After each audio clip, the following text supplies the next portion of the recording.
Hello, everyone, and thank you for attending today's webinar, Mitigating COVID-19 through a Hybrid Decentralized Clinical Trials Approach, presented by Ro. I'm Michael Shoshua, and I'll be moderating this webinar.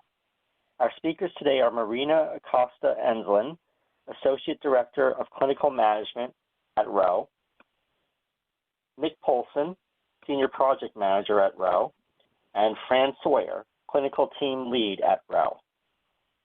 You can read their full bios on the left side of your window by selecting the Speakers tab. Just a few technical notes before we begin.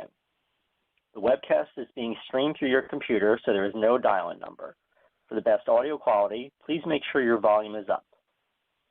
This webinar is being recorded and will be available on demand within 24 hours after the event. Time permitting, we will follow the presentations with a Q&A session. Please submit your questions using the Questions and Answers tab on the left side of your screen. Now let's begin. Marina, please go ahead. Thank you. Thank you, everyone, for joining us today. As mentioned, my name is Marina Acosta-Enslin, and I am the Associate Director of Clinical Management here at Ro. And we're going to be talking to you today about mitigations for the COVID-19 pandemic through a hybrid decentralized trials approach. The topics that we're going to address today are listed here on our agenda. I'm going to start our webinar off with a brief overview of the situation. Starting 7 months ago when the pandemic started, what impacts, what challenges were we presented with, what risks were we able to identify, and then I will pass the conversation over to Nick, who will talk about some of the strategies for some of those risks that we saw come to fruition with the pandemic. And finally, Fran will wrap things up and talk about a case study here at Ro and how we mitigated some of those risks by examining a hybrid decentralized approach to clinical trials.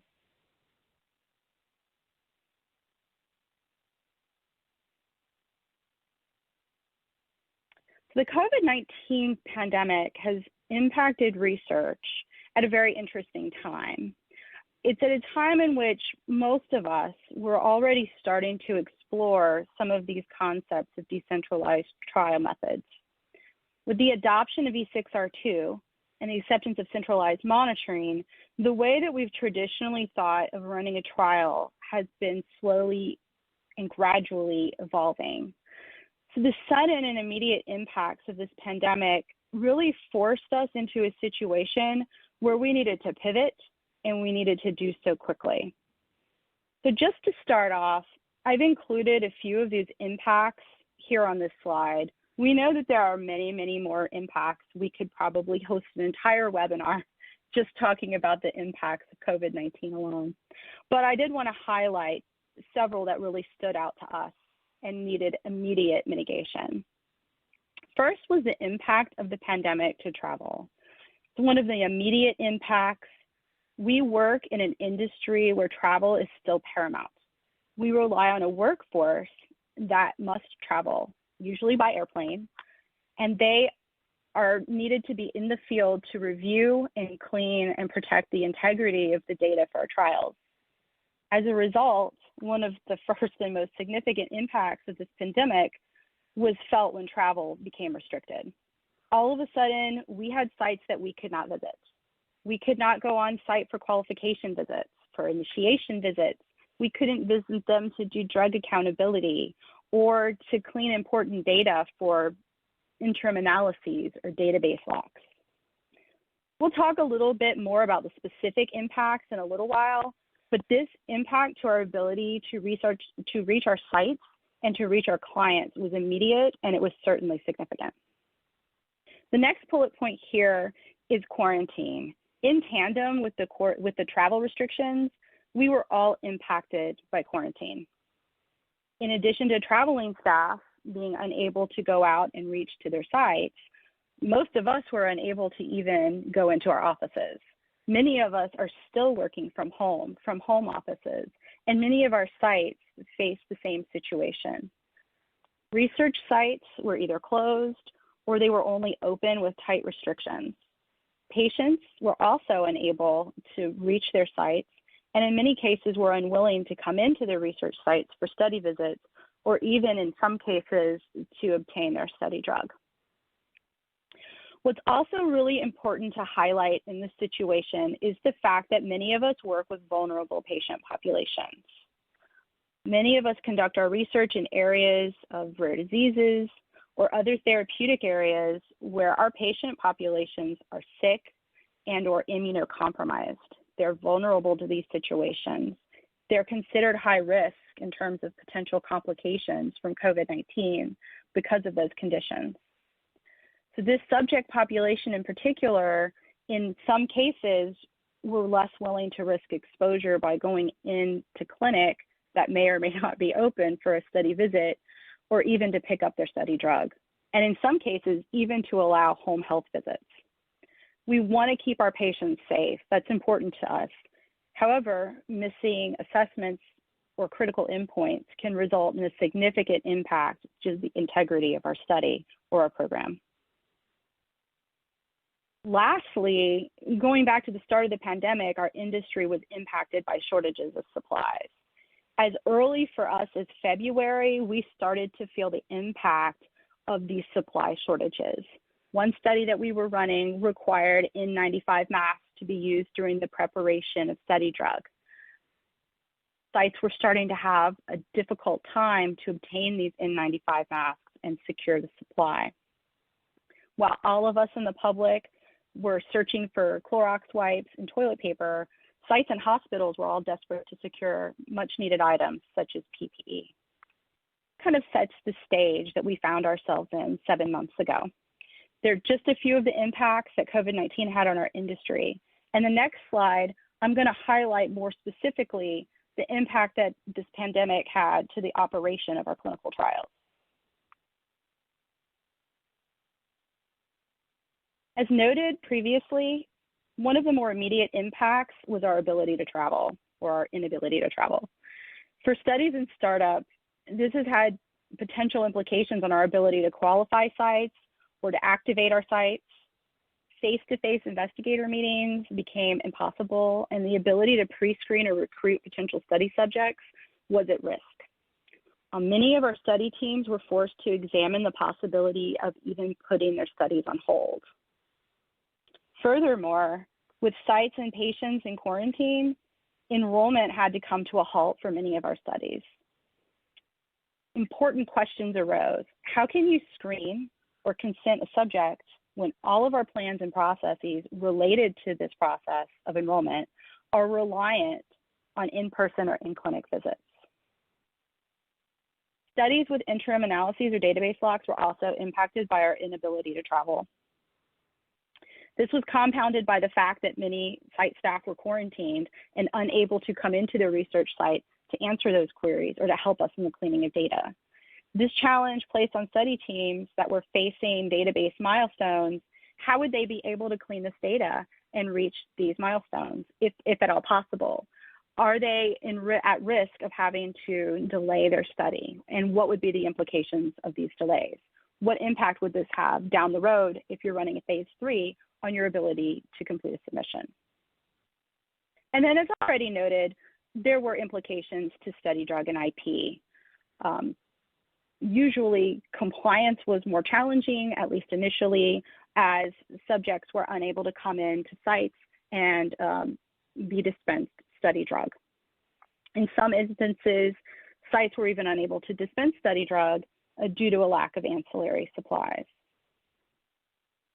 This next slide is going to highlight some of the risks that we ended up identifying as the pandemic impacted our industry. First and foremost is the risk and safety to all participants. This was the first risk that was immediately identified. And I'm not just referring to our study participants here. CRAs traveling to sites were at risk. They're at risk in the airport, they're at risk in the airplane, at the hotel, and the site itself.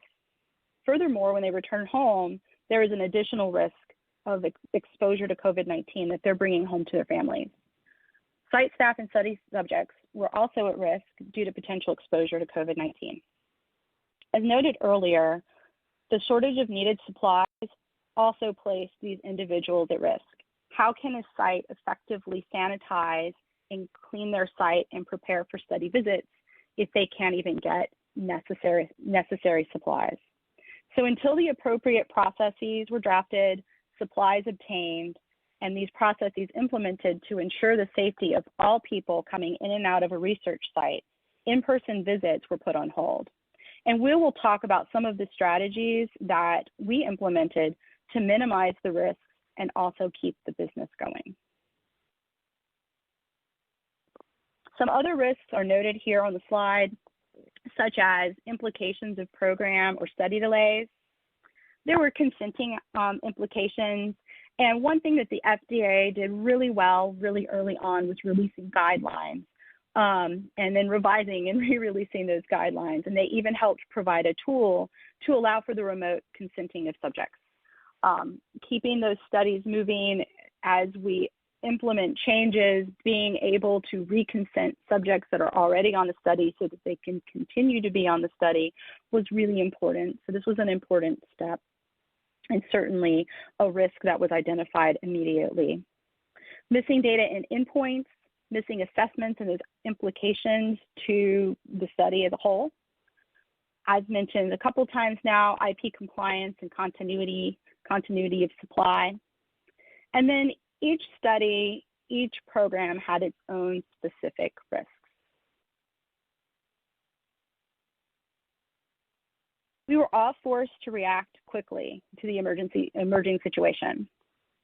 So we enhanced our risk assessment by being in constant communication with our sites and with our study team partners. Communication with all of your partners is absolutely key in a situation such as this. The first thing we did was pulse our sites. We wanted to check with them and continuously check with them week by week to see if they're closed. Are they planning to close? Are they planning to reopen, and if so, when? What kind of restrictions are in place, both at an institutional level as well as a local or regional level? As the pandemic spread and the virus had hotspots, we would see certain areas of the country start to open up while other areas of the country started to shut down. It was very important to keep track of. What mitigations were sites implementing? Our sites are pretty savvy, and they were putting mitigations in place. What solutions were they bringing to the table? One of the immediate solutions that sites were implementing was telehealth visits. So a lot of the subject visits that started to take place once we had pivoted and put some solutions in place was telehealth visits with their study subjects. We pulsed our partners. How are our vendors impacted? Were there supply shortages from labs or from other vendors? Are there shipping turnaround timelines that were impacted, either to a site or from a site? And how will this have a downstream effect on the study? As a CRO, we were interested in the impact of our programs and our protocols from the sponsor. How do they wish to proceed? Do you want to put things on hold, or do you need us to move forward? Will there be amendments necessary? In almost all instances, amendments were necessary. And how will this impact all of our other partners? We should all be working with E6R2 in mind, and this situation in particular necessitated updates to our risk assessments, both with the addition and identification of new risks, as well as the evaluation or reevaluation of existing risks on our risk assessments.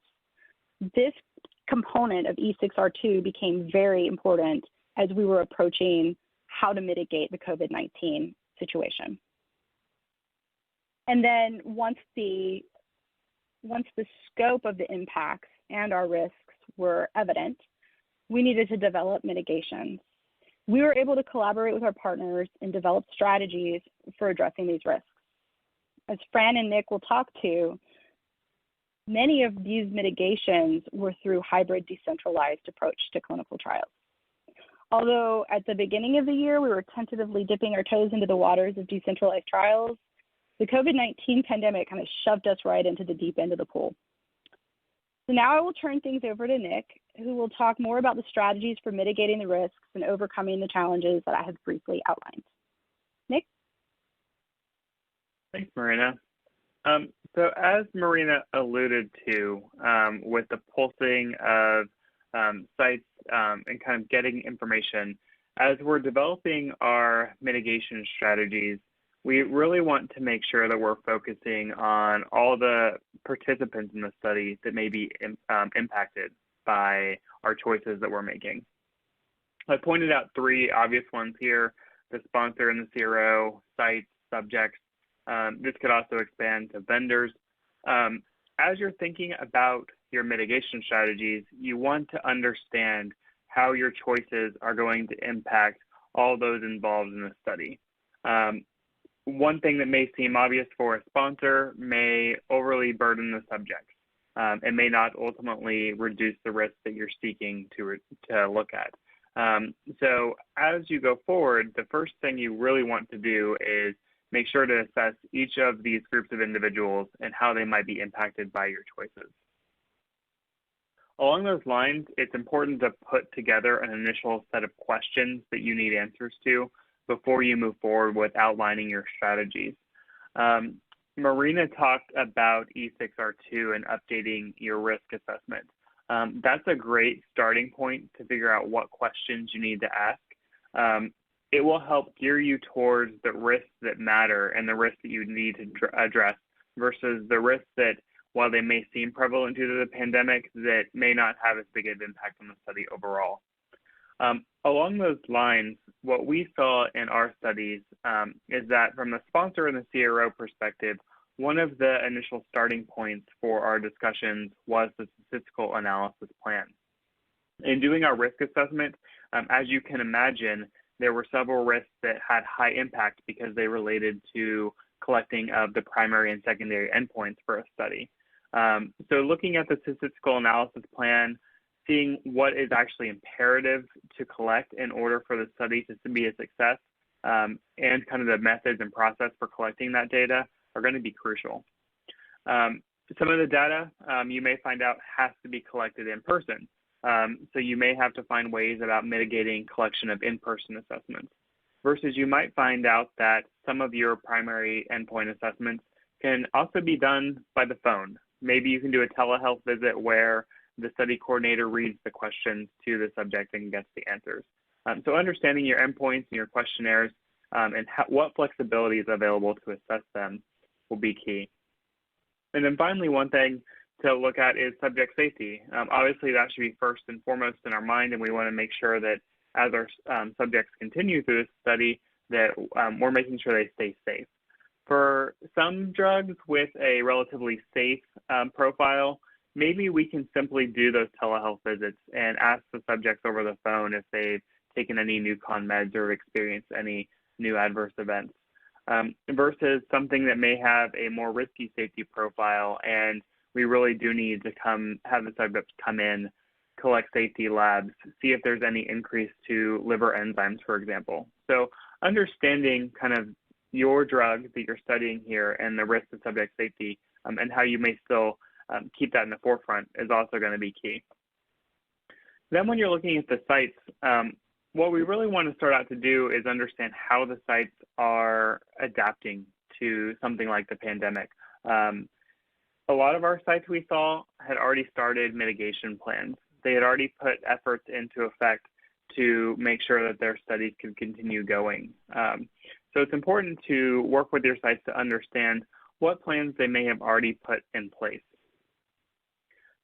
Along those lines, you're going to want to determine if your site can even continue to conduct in-person visits.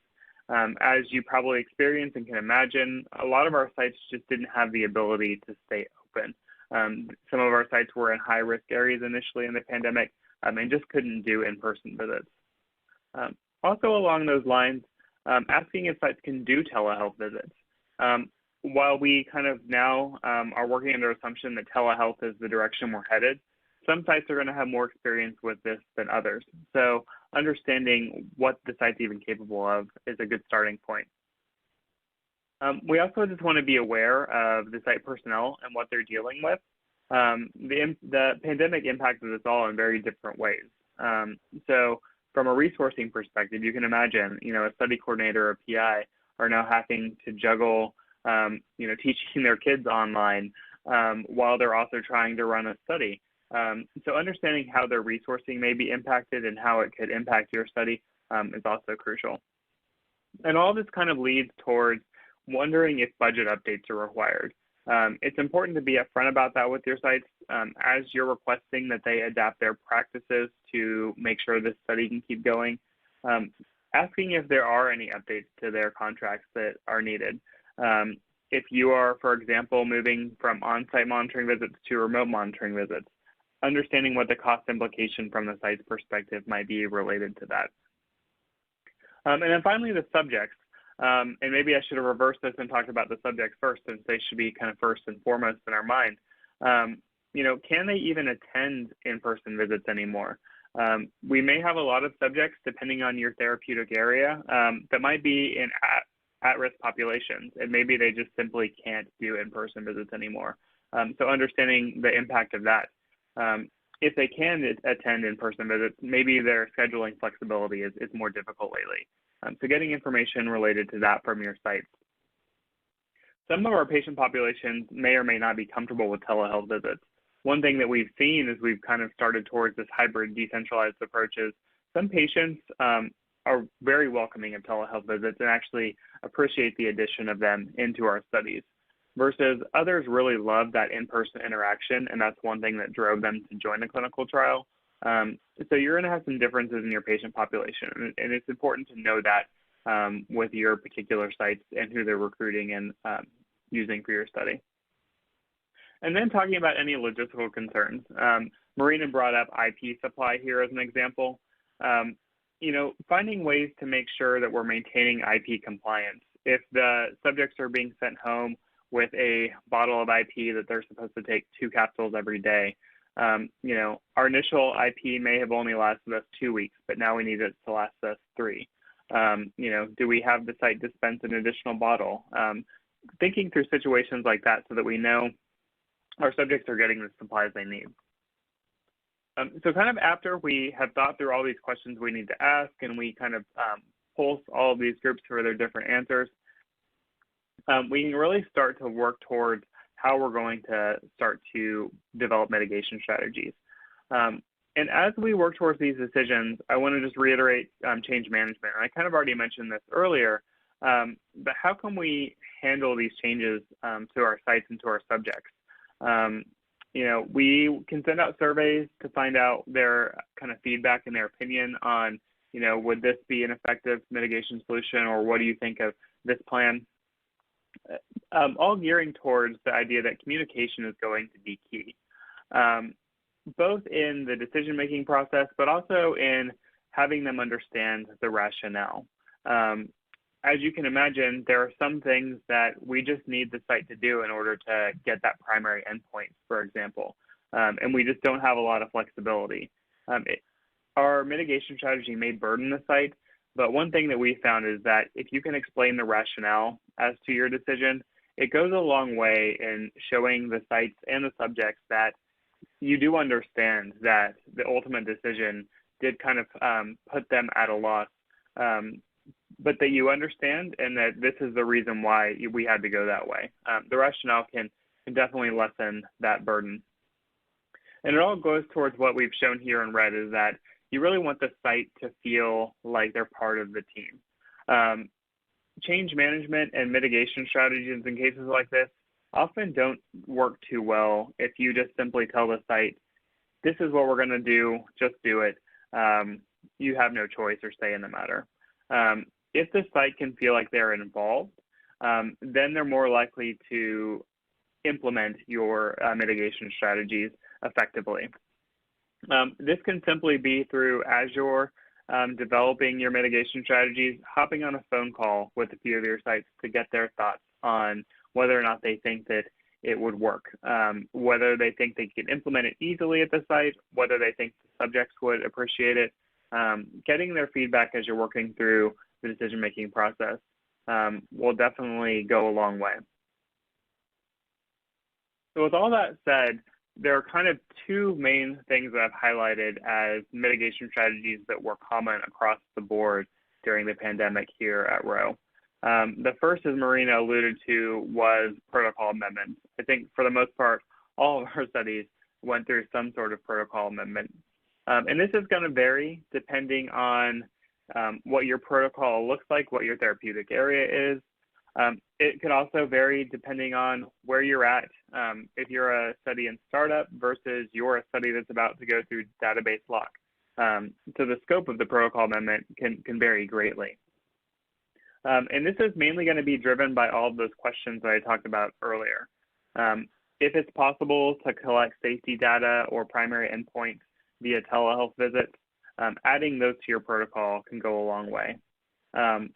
If you are a particular study where you still have to have all those on-site visits, potentially expanding the visit windows could allow a little bit more flexibility for the subjects to still come in and collect all of that data.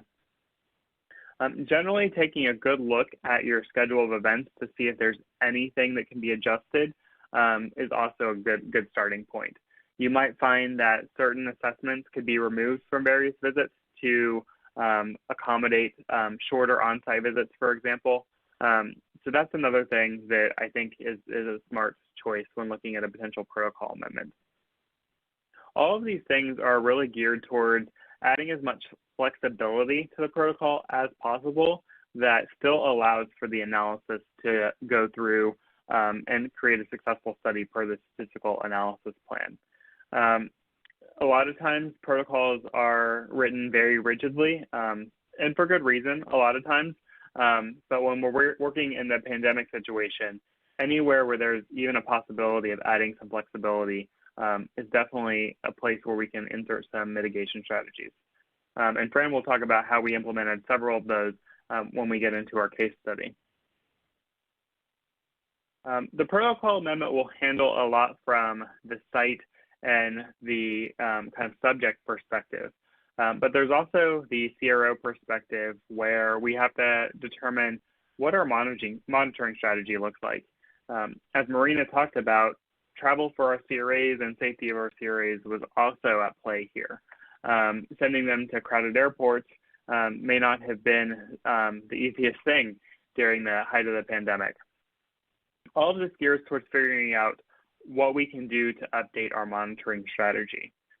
This is probably going to include updates to our clinical monitoring plan and potentially our data management plan. The starting point here is reviewing your SDV requirements, understanding what actually needs to be verified in order to move forward with analysis. What we saw with a lot of our studies is that they were 100% SDV with on-site monitoring. And you can imagine that that becomes very difficult to maintain once we take monitoring travel out of the equation. So along those lines, figuring out whether or not targeted SDV can be implemented mid-study is a great question. Depending on the scope of your study, this may or may not be possible. And Brandon will get into how this played out in our case study in a bit. All of this is geared towards whether or not remote monitoring visits are even a possibility. The pandemic kind of put us in a situation where this wasn't even a question. We kind of had to do out of the gate a transition from on-site to remote monitoring. This has kind of been a direction that the industry has been moving for a while to kind of reduce on-site monitoring toward a central monitoring type approach. So looking at whether or not TSDV is possible or not, looking at what you can do in review central, monitor centrally.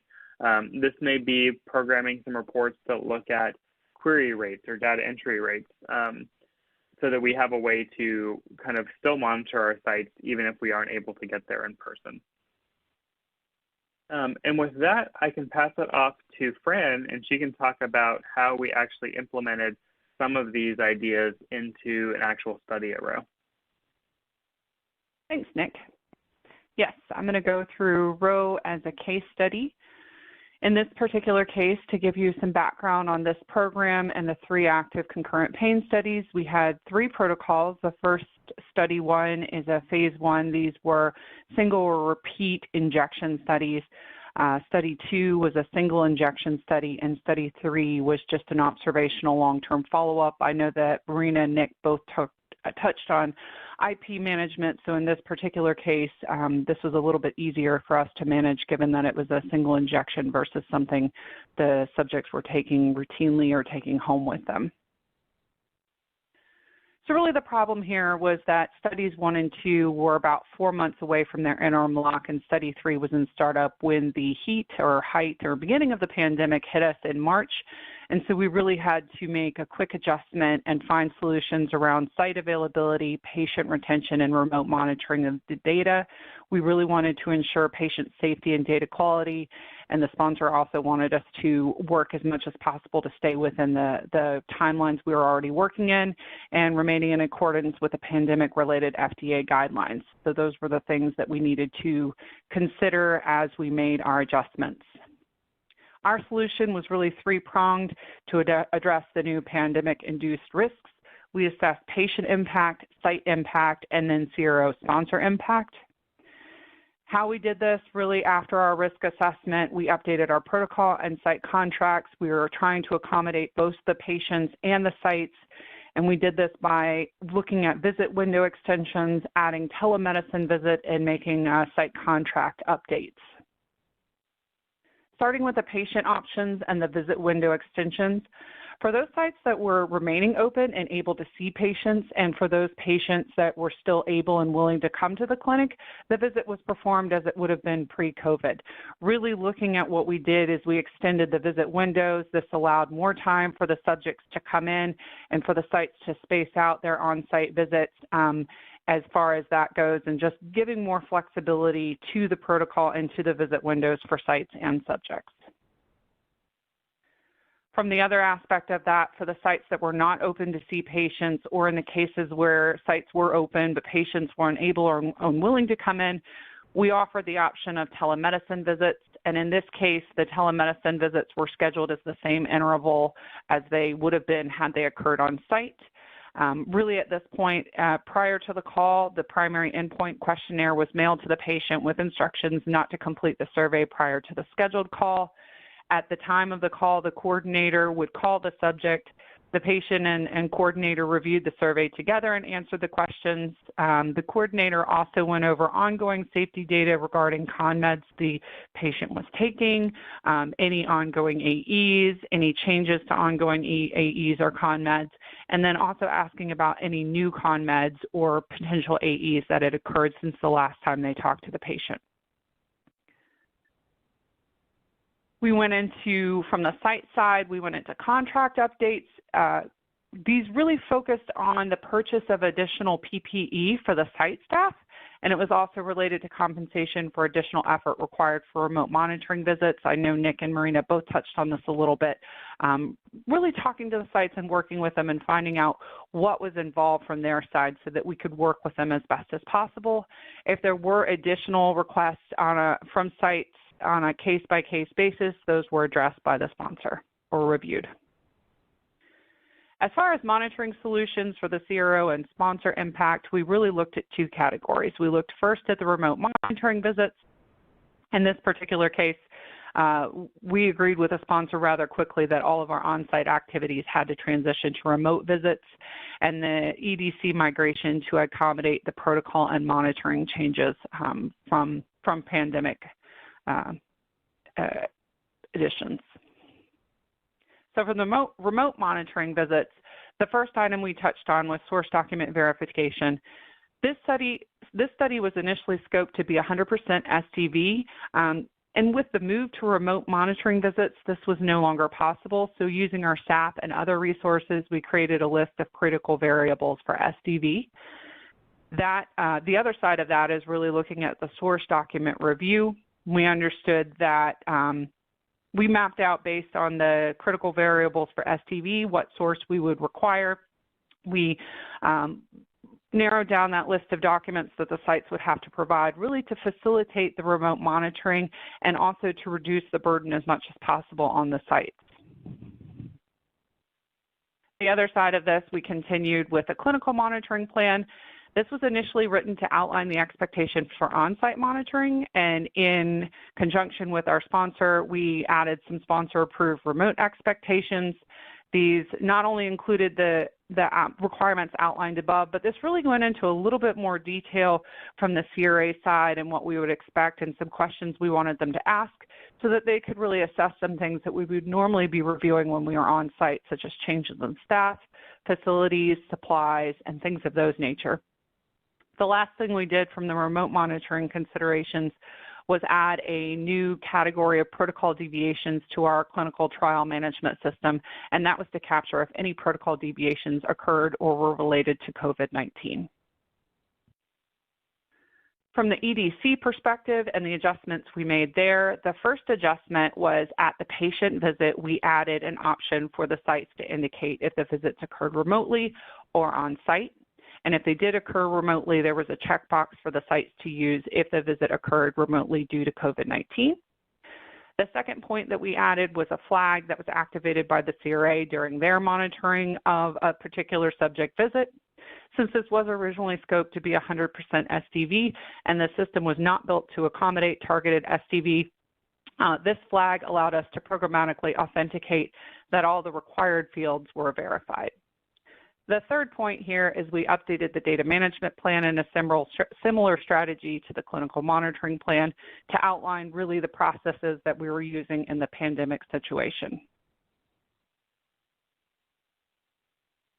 This actually really helped us from a company perspective for this particular study and getting a lot of the language into some of our templates that we can use moving forward and really allowing us to shift and make assessments and risk assessments overall for this study and in general.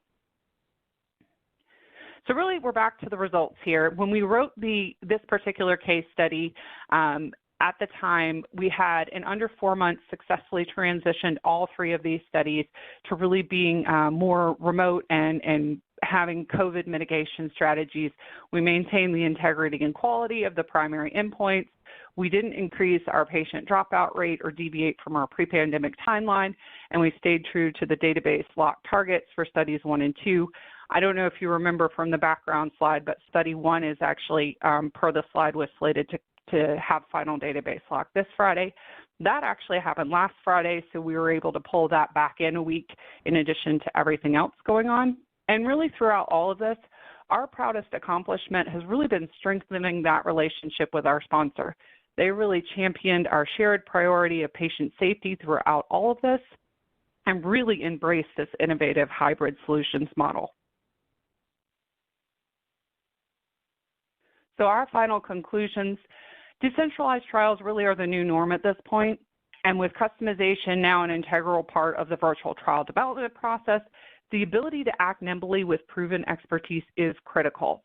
And partnering with a CRO qualified and successful hybrid solutions will propel any clinical program forward to the next step in reaching the pinnacle of good science. So let's now indeed move on to our Q&A portion of our hour. And there's still time to submit your questions using the Q&A tab on the left side of your screen. We have lots of great questions already, and we will try to get to as many as we can. Our first question is, did you use or consider using home nursing? Yeah, this is Marina. I can answer that question. We actually are using home nursing on a couple of our other studies, and I'll let Fran address directly for her case study as well. So we are certainly using that solution. We did actually have one study where it was a very vulnerable population, and the decision was not to use home nursing because there was concern on behalf of the parents, on behalf of the patients, of having someone from outside even come to the home. Fran, did you want to address, or Nick, that discussion on your particular study? I think I can take that. This is Fran. For our particular study, we were not in a situation that this particular study required home nursing, so we did not use it for our study.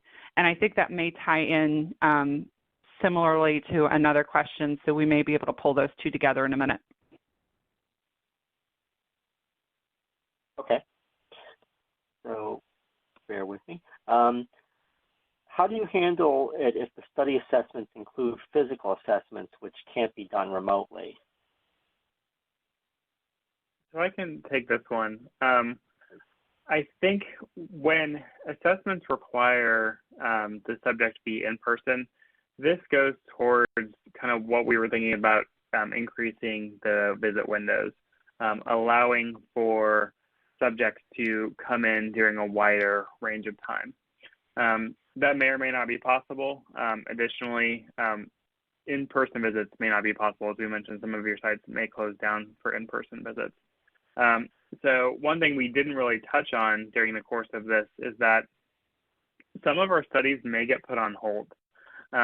In reviewing your primary and secondary endpoints, you may determine that telehealth visits aren't possible, and you may not be able to get in the number of subjects that you need to meet your analysis. So it may be that you need to put your study on hold. The other potential thing that you could do, if you are still going to be doing in-person visits and you know that because subjects coming in may be a higher rate of missed visits are going to occur, you may need to update your protocol to increase the number of subjects in the study so that you know you're going to have a higher rate of missed visits and therefore missed primary endpoint assessment, and you need to kind of increase the overall enrollment for a study to make sure you account for those missed assessments. Okay. Our next question is, were there any issues encountered around the validity of the study endpoints since the collection methods appear to have changed midstream? Whomever can jump in on that. So I will jump in as that applied to the case study.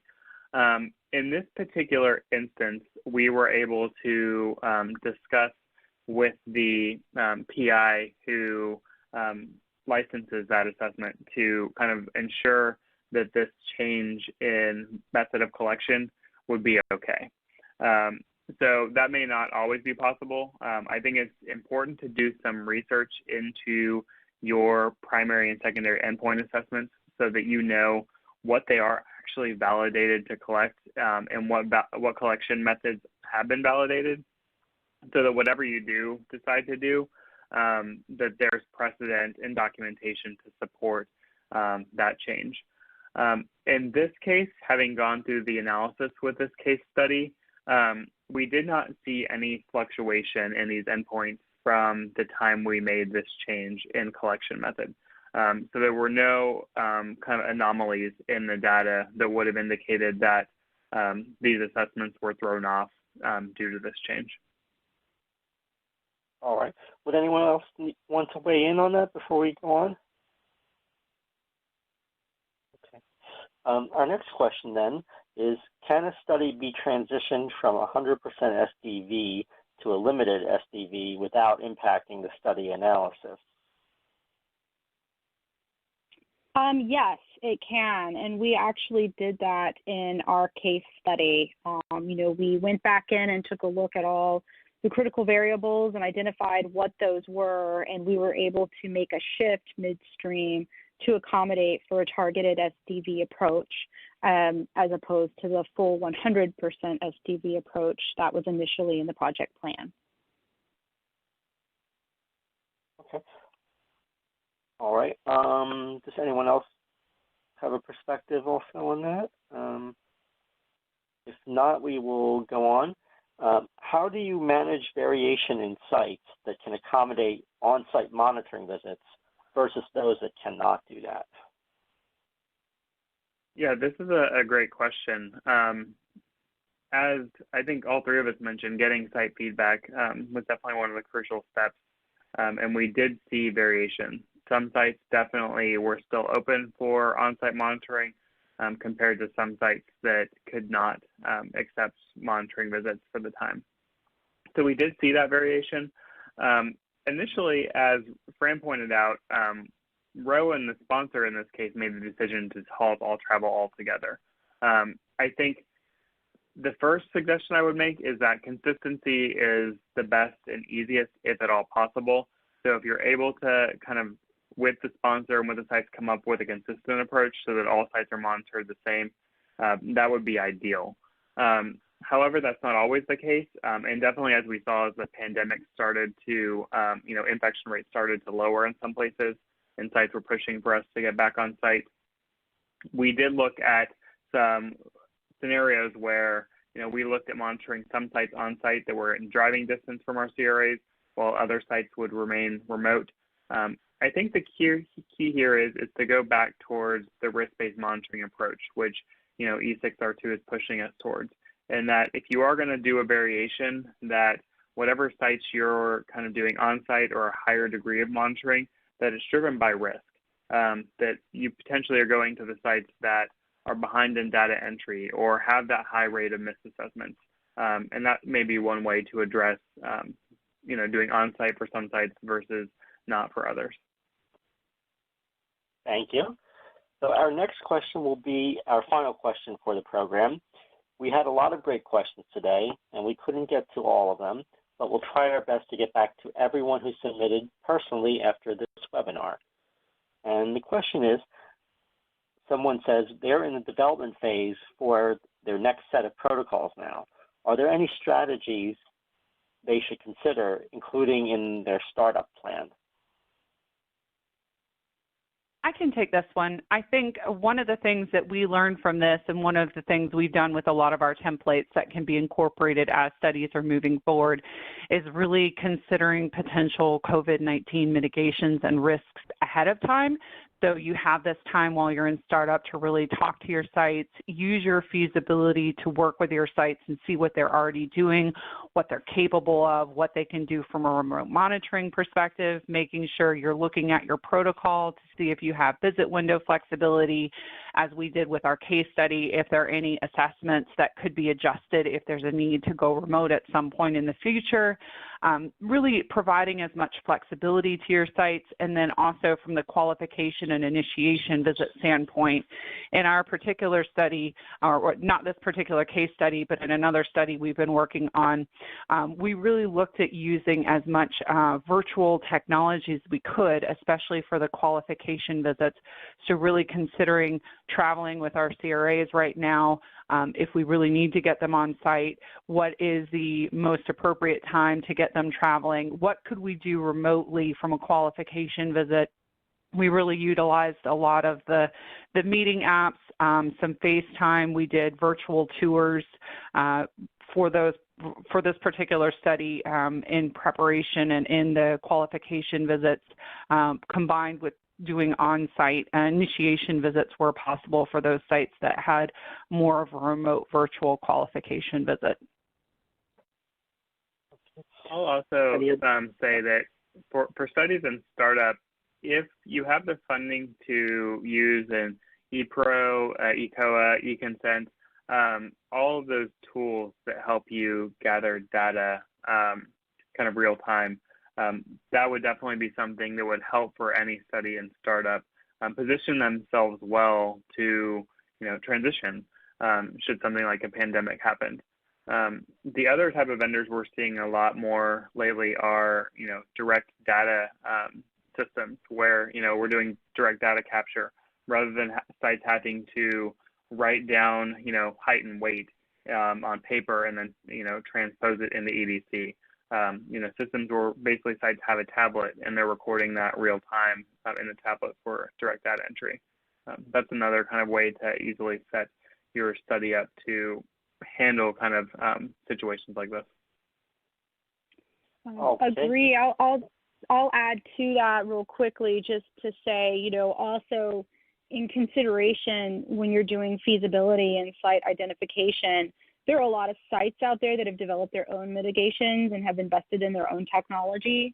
So maybe moving forward with a selection plan that includes at least a percentage of sites that have their own ability to provide source in a remote manner, so that if we find ourselves in this situation again and have to pivot quickly, we know that we have those sites that we can rely on. Okay, very good. So thank you, Marina, and I want to thank everyone for attending this Fierce Biotech webinar and submitting so many great questions. I'd like to thank all of our speakers for participating and Ro for presenting today's webinar. This webinar has been recorded. You'll be able to access the recording within 24 hours using the same audience link that was sent to you earlier. Thank you again for joining us, and we look forward to seeing you at future events.